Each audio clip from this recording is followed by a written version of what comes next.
സ്നേഹിതന്മാരെ, ഞാൻ എല്ലാവരോടും മാപ്പ് പറയാൻ വേണ്ടിയാണ് നിൽക്കുന്നത്. എങ്കിലും ക്ഷണിക്കുമ്പോൾ തന്നെ ഞാൻ പറയാറുണ്ട്, ഇത് പണ്ട് റെയിൽവേയെ കുറിച്ച് പറയും, ട്രെയിൻ എത്ര ലേറ്റ് ആയാലും ട്രെയിൻ വരാതിരുന്നിട്ടില്ല.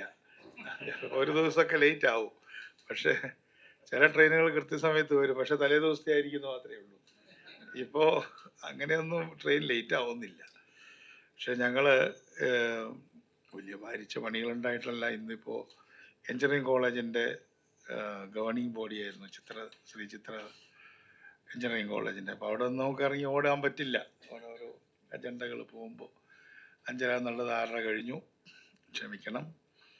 എങ്കിലും മറ്റു പലരും ചെയ്യാത്ത പോലെ നിങ്ങളെല്ലാം സംസാരിച്ച് കഴിഞ്ഞല്ലോ, ഇനി ആരും സംസാരിക്കാനില്ലല്ലോ. അതുകൊണ്ട് അത്രയും നന്നായി.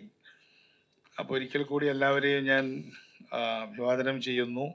ഒപ്പം നമ്മുടെ ഡോക്ടർ KC ചന്ദ്രശേഖരൻ നായർ എഴുതിയിട്ടുള്ള ഈ പുസ്തകം ഔപചാരികമായി പ്രകാശനം ചെയ്തതായി അറിയിക്കുന്നു. അദ്ദേഹത്തെക്കുറിച്ച് ഇതിൻ്റെ ബ്ലർബിൽ എഴുതിയിട്ടുണ്ടല്ലോ, എല്ലാവർക്കും അറിയാം. സാക്ഷാൽ KPP നമ്പ്യാരുടെ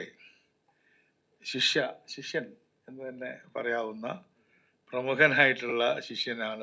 ശിഷ്യനാണ്. അപ്പം അദ്ദേഹം ഒറ്റ കാരണം കൊണ്ട് തന്നെ ഒരു മിടുക്കനായ ഒരാളാണ് എന്ന് പ്രത്യേകിച്ച് പറയേണ്ട ആവശ്യമില്ല. പക്ഷെ അദ്ദേഹം സ്വന്തം രീതിയിലും ഒരുപാട് അനുഭവങ്ങളുടെയും ഒരുപാട് കർത്തവ്യ നിർവഹണ പരിചയങ്ങളുടെയും ഭാഗമായിട്ട് പല കാര്യങ്ങളും മനസ്സിലാക്കിയിട്ടുള്ളതൊന്ന് പുതിയ തലമുറയ്ക്ക് പറഞ്ഞു കൊടുക്കുന്നു എന്ന് മാത്രമേ ഉള്ളൂ. അത് വളരെ ലളിതമായ ഭാഷയിൽ ആണ് അദ്ദേഹം എഴുതിയിട്ടുള്ളത്. എഴുതിയതിൻ്റെ മുഴുവൻ ഞാൻ വായിച്ചിട്ടൊന്നുമില്ലെങ്കിലും എന്നെ തൊട്ടു നോക്കുമ്പോൾ തന്നെ ചില കാര്യങ്ങൾ മനസ്സിലാക്കാൻ കഴിയുമല്ലോ. അതുകൊണ്ട് അദ്ദേഹത്തിൻ്റെ ഹെഡിങ് തന്നെ, മക്കളെ നിങ്ങൾ എല്ലാവരും രക്ഷപ്പെടും. ഇതുപോലൊരു നല്ല ഹെഡിങ് അടുത്ത കാലത്തൊന്നും ഞാൻ കണ്ടിട്ടില്ല. അതിന് സമാനമായിട്ടുള്ളത് നമ്മുടെ കേറിവ മക്കളെ എന്നുള്ളത് കഴിഞ്ഞാൽ, ഗോഡ് ഫാദർ കഴിഞ്ഞാൽ പിന്നെ ഏറ്റവും നല്ലൊരു ഈ ടൈറ്റിലാണ് എന്ന് നിസ്സംശയം പറയാം. അതുകൊണ്ട് ഈ ടൈറ്റിലിട്ട ആളെ അദ്ദേഹം തന്നെയാണ്. അദ്ദേഹത്തെ ഞാൻ സർവാത്മന അഭിനന്ദിക്കുകയാണ്. മാത്രമല്ല, തമ്പാൻ സാറാണെങ്കിൽ 10,000-2000 പുസ്തകങ്ങൾ ഇറക്കി കഴിഞ്ഞാൽ ഇത്രയും നല്ലൊരു ടൈറ്റിൽ കുറവല്ലേ? കൊള്ളാം. മക്കളെ നിങ്ങൾ എല്ലാവരും രക്ഷപ്പെടും എന്നുള്ള ഒരു ന്യൂജൻ ടൈറ്റിലാണ് അദ്ദേഹം ഇട്ടിരിക്കുന്നത്. അതുപോലെ തന്നെ അദ്ദേഹത്തിൻ്റെ എഴുത്ത് തുടങ്ങുന്നത് ഓപ്പണിംഗ്, ഒരു പുസ്തകത്തിൻ്റെ ഏറ്റവും പ്രധാനപ്പെട്ട പേജ് അതിൻ്റെ 1-ാം പേജാണ് എന്ന് പറയാറുണ്ട്. അതിൻ്റെ ഓപ്പണിംഗ് സെൻറ്റൻസ്, ആ ഓപ്പണിംഗ് സെൻറ്റൻസ് ഞാൻ വായിച്ചു. അത് വളരെ സുന്ദരമായൊരു ഓപ്പണിംഗ് ആണ് അദ്ദേഹം എഴുതിയിട്ടുള്ളത്. ശീലങ്ങളുടെ ഭാണ്ഡക്കെട്ട് മാത്രമാണ് മനുഷ്യൻ. നല്ല ശീലങ്ങളുണ്ട്, ചീത്ത ശീലങ്ങളുമുണ്ട്.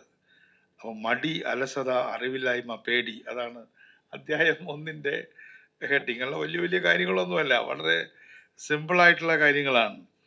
അത് തുടങ്ങി അദ്ദേഹം ഓരോ കാര്യങ്ങളും ഒരു കുട്ടിയോട് പറഞ്ഞു കൊടുത്തുകൊണ്ടിരിക്കുന്നത് പോലെ വളരെ ലളിതമായ ഭാഷയിൽ അദ്ദേഹം എഴുതിയിട്ടുണ്ട് എന്ന് എനിക്ക് മനസ്സിലായി. എന്തായാലും ഇത്തരമൊരു പുസ്തകം എനിക്ക് തോന്നുന്നു ഇത് ചൂടപ്പം പോലെ വിറ്റഴിയും, ഒരു സംശയമില്ല. ഞാൻ ഈയിടെ ഒരു സ്ഥാപനം ഉദ്ഘാടനം ചെയ്തു. വൈകിട്ട് 6 മണിയാകുമ്പോഴേക്കും അവിടെ എത്ര രൂപയുടെ ബിസിനസ് നടന്നു കാണും തമ്പാൻ സാറ്? ഒരു വലിയൊരു സ്ഥാപനമെന്ന് വിചാരിച്ചോളൂ. കാലത്ത് 9 മണിക്ക് ഉദ്ഘാടനം ചെയ്ത് 6 മണിയായപ്പോഴേക്കും എത്ര രൂപയുടെ ബിസിനസ് നടന്നു കാണും നിങ്ങളുടെ ഇമാജിനേഷനിൽ? തോറ്റു. 10 ലക്ഷം, 25 lakhs, 3.5 കോടി. കാലത്ത് 9 തൊട്ട് 6 മണി വരെ. ബാക്കിയുള്ളവർ മിണ്ടിയിട്ടില്ല.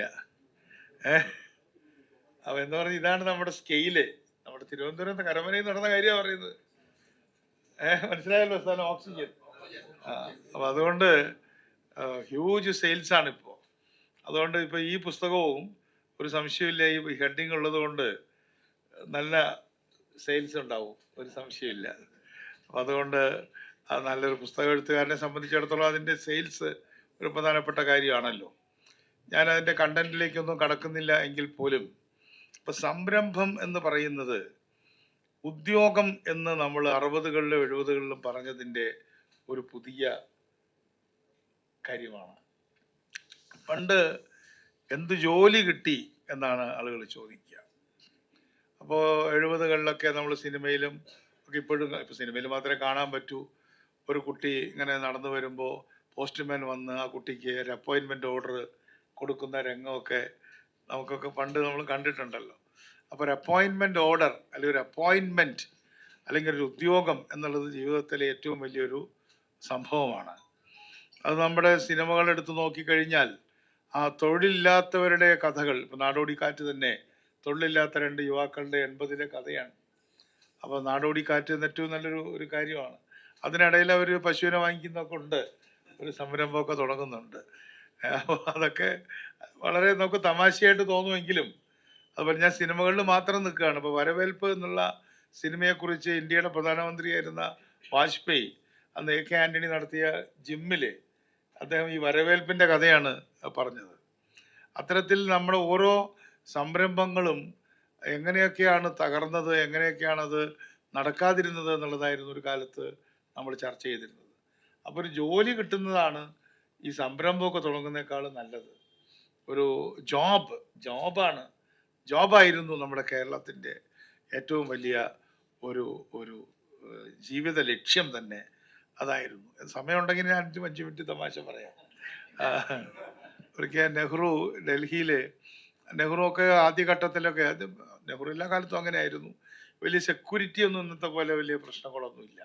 അപ്പോൾ ഞാൻ ചാന്ദിനി ചൗക്കിൽ ഒരു ചെറിയ മീറ്റിങ്ങിൽ ഇങ്ങനെ സംസാരിക്കുകയായിരുന്നു. അപ്പോൾ അദ്ദേഹം പറഞ്ഞു, അപ്പോൾ അവിടെ നമ്മൾ കേരളീയരും ഒക്കെയാണ് അവിടെ കൂടുതലുള്ളത് ഈ മീറ്റിങ്ങിൻ്റെ സ്ഥലത്ത്. അത് അദ്ദേഹത്തിനോട് പറഞ്ഞു കാണുകയായിരിക്കും. അപ്പോൾ അദ്ദേഹം പറഞ്ഞു, you may be the leftist from South India. അപ്പോൾ ഉടനെ ഒരാൾ കൈ കാണിച്ചു.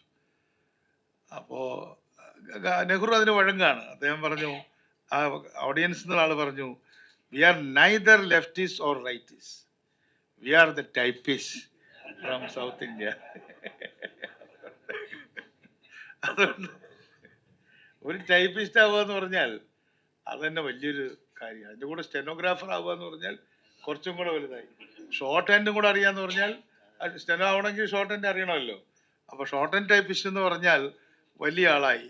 ഇനി ആ ടൈപ്പിസ്റ്റിൽ തന്നെ മുന്തിയ തരം ടൈപ്പിസ്റ്റുകളിൽ ഏറ്റവും മുന്തിയ ടൈപ്പിസ്റ്റാണ്, നിങ്ങൾക്ക് എത്ര പേർക്ക് നിങ്ങൾ കമ്പനി നടത്തുന്നവരാണെങ്കിലും എനിക്ക് അറിയുമെന്നറിയില്ല, നിങ്ങൾക്ക് അറിയുമെന്നറിയില്ല, ബാലൻസ് ഷീറ്റ് ടൈപ്പിസ്റ്റ്. തമ്പാൻ അറിയാമത്?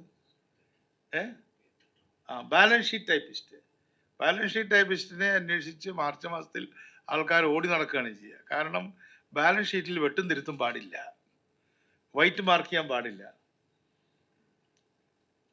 ശരിയല്ലേ? ഇന്നതൊക്കെ പോയി. അതുകൊണ്ട് ഒരൊറ്റ ടൈപ്പിൽ, അന്ന് എല്ലാവരും സിഗരറ്റ് വലിച്ചുകൊണ്ടാണ് ചെയ്യുന്നത്, ടൈപ്പിൽ ഒരു അക്ഷരമോ അക്കമോ തെറ്റാത്ത ഈ ബാലൻസ് ഷീറ്റ് അടിച്ചെടുക്കണം. ഇതൊക്കെയാണ് അന്നത്തെ നമ്മുടെ ഏറ്റവും വലിയൊരു തൊഴിലായിട്ട് കേട്ടുകൊണ്ടിരുന്നത്. അതുപോലെ ടെലിഫോണിൽ കൂടെ വിജയാനന്ദൻ ഒരു ടൈപ്പിസ്റ്റ് ഉണ്ടായിരുന്നു. അദ്ദേഹം ടെലിഫോണിൽ കൂടെ ഡിക്റ്റേഷൻ അപ്പം തന്നെ ഷോർട്ട് ഹാൻഡിൽ എഴുതി അപ്പം തന്നെ ടൈപ്പ് ചെയ്ത് 8 മണിക്ക് വീട്ടിൽ നിന്ന് പറയുന്ന ഡിക്റ്റേഷനിൽ 10 മണിയാകുമ്പോഴേക്കും ടൈപ്പ് ചെയ്ത് ഡെസ്കിൽ എത്തിക്കുമായിരുന്നു. അതായിരുന്നു നമ്മുടെ വലിയൊരു ജോലി, ടൈപ്പിസ്റ്റായിരുന്നു. പിന്നെ നമ്മൾ വേറെ കമ്പ്യൂട്ടറും IT ഒക്കെ വന്നു. പക്ഷെ ഇപ്പോൾ ഈ പുസ്തകത്തിൽ പറയുന്ന കാര്യങ്ങൾ എങ്ങനെ ഉദ്യോഗം തേടാം എന്നുള്ളതല്ല, എങ്ങനെ സംരംഭകരാവാം. ഇത് ഈ ഒരു പുസ്തകം മാത്രമല്ല, നമ്പർ ഓഫ് പുസ്തകങ്ങൾ ഇത്തരത്തിൽ ഇപ്പം എങ്ങനെ ഒരു എൻ്റർപ്രൈസ് ഉണ്ടാക്കാം എന്നൊക്കെ വരുന്നുണ്ട്. നല്ലതാണ്. പക്ഷേ ഈ ഓഡിയൻസിലുള്ള ഒരു പ്രശ്നം എന്താന്ന് പറഞ്ഞാൽ എല്ലാവരും വയസ്സന്മാരാണുള്ളതാണ്. ഇവിടെ ഇരിക്കുന്ന ഒരാൾ ഇത് വായിച്ചിട്ടൊരു പ്രത്യേകിച്ച് കാര്യം ഉണ്ടെന്ന് എനിക്ക് തോന്നുന്നില്ല. ശരിയല്ലേ? മനസ്സേർപ്പായ അത് തുടങ്ങാൻ പറ്റുമോ? അതുകൊണ്ട് നിങ്ങൾ ഇതൊരു ചെറുപ്പക്കാരുടെ സദസ്സിൽ ഇത് വിൽക്കാൻ ശ്രമിക്കണം. അവരെ ഇവരൊന്നും മേടിക്കുകയൊന്നുമില്ല, നന്നായി എന്ന് പറയുള്ളൂ. അപ്പം അതുകൊണ്ട് ചെറുപ്പക്കാർക്ക് ഇത്തരം പുസ്തകങ്ങൾ നമ്മൾ എത്തിച്ചു കൊടുക്കേണ്ടത് ഒരു വലിയ ഒരു കാര്യമായിട്ട് ഞാൻ കരുതുന്നു. ഞാൻ തമാശയായിട്ട് പറയുന്നതല്ല. ഇന്നിപ്പോൾ വാട്ട് ഈസ് എ ബിസിനസ് എന്ന് ചോദിക്കുന്ന ഒരു ചോദ്യം ഉണ്ടായിരുന്നെങ്കിൽ എന്ത് ബിസിനസ് ആണ് എന്ന് ചോദിക്കുന്നതിനേക്കാളും എന്ത് ബിസിനസ് അല്ല എന്ന് ചോദിക്കുന്നതാണ് ഇപ്പോൾ വന്നിട്ടുള്ളൊരു ഒരു പുതിയ പ്രവണത. അപ്പം അതുകൊണ്ട് നമുക്കറിയാം, ഇപ്പം ഞാൻ ഈയിടെ വലിയൊരു സംരംഭകരുടെ ഒരു പരിപാടിക്ക് നമ്മുടെ ലെമൺ ട്രീ എന്ന് പറയുന്നൊരു ഹോട്ടലിൽ, അതിൽ നിങ്ങളും ചില ആരെങ്കിലും ഉണ്ടായിട്ടുണ്ടാവും, വലിയൊരു പ്രോഗ്രാമായിരുന്നു അത്. അവാർഡുകൾ കൊടുക്കുകയാണ്. അപ്പോൾ പണ്ടൊക്കെ ഒരു ബിസിനസ് തുടങ്ങുക എന്നൊക്കെ പറയുന്നത് വലിയൊരു കാര്യമാണ്. ഇപ്പം അതൊന്നും ഇല്ല. ഇപ്പം അതിന് കേന്ദ്ര ഗവൺമെൻറ് തന്നെ മൈക്രോ എന്നും കൂടെ ചേർത്തോടു കൂടി MSME ആയി. പണ്ട് SME ആയിരുന്നു അല്ലേ, സ്മോൾ ആൻഡ് മീഡിയം ആയിരുന്നു. അപ്പം MSME ആയി. അപ്പം M വന്നോടുകൂടി അതിലത്തെ എന്താ പറയുക, പ്രിഫിക്സ്ഡ് M എന്ന് പറയുന്നത് മൈക്രോ ആണ്. അതിനകത്ത് വേറൊരു M ഉണ്ട്, അത് മീഡിയമാണ്. മീഡിയം എന്ന് വെച്ചിട്ട് വലുതാണ്. അപ്പം അതിൽ ആ സംരംഭങ്ങൾ തുടങ്ങുക എന്നുള്ളത് ഒരു നല്ല കാര്യമൊക്കെ ആണെങ്കിലും ആ സംരംഭം തുടങ്ങിയതുകൊണ്ട് മാത്രമൊന്നും കാര്യമില്ല. ഒരു സാമാന്യമായിട്ടൊരു മീഡിയം സംരംഭം തുടങ്ങുന്നതിനെ കുറിച്ചാണ് സാറിനെ പോലുള്ള ആൾക്കാർ പുതിയ കുട്ടികളെ പഠിപ്പിക്കേണ്ടത്. അതിപ്പോൾ ഒരു പശുക്കളുടെ ഫാം തുടങ്ങുന്നത് ഒരു നല്ലൊരു സംരംഭം തന്നെയാണ്. ഇപ്പം ഇന്നലെ അസംബ്ലിയിലാണോ അതോ മറ്റെവിടെയാണോ എന്ന് അറിഞ്ഞുകൂടാ, ഒരു 20 കോടി ലിറ്റർ പാലിൻ്റെ ഡെഫിസിറ്റ് ഇപ്പോഴും കേരളത്തിലുണ്ട്. പെർ ഡേ 20 കോടി ലിറ്റർ പാലിൻ്റെ കുറവുണ്ട്. അപ്പോൾ അതൊരു സംരംഭം തന്നെയാണ്, നല്ല സംരംഭമാണ്. അതിൻ്റെ വേണ്ടി അപ്പോൾ പശുക്കൾക്ക് വേണ്ടിയിട്ടുള്ള കാര്യങ്ങൾ, അവരുടെ പെറ്റുകളെ വളർത്തുക എന്നുള്ള ഇപ്പോൾ ഒരു സംരംഭമായിട്ട്, അങ്ങനെ എനിത്തിങ് ഈസ് എ ബിസിനസ്.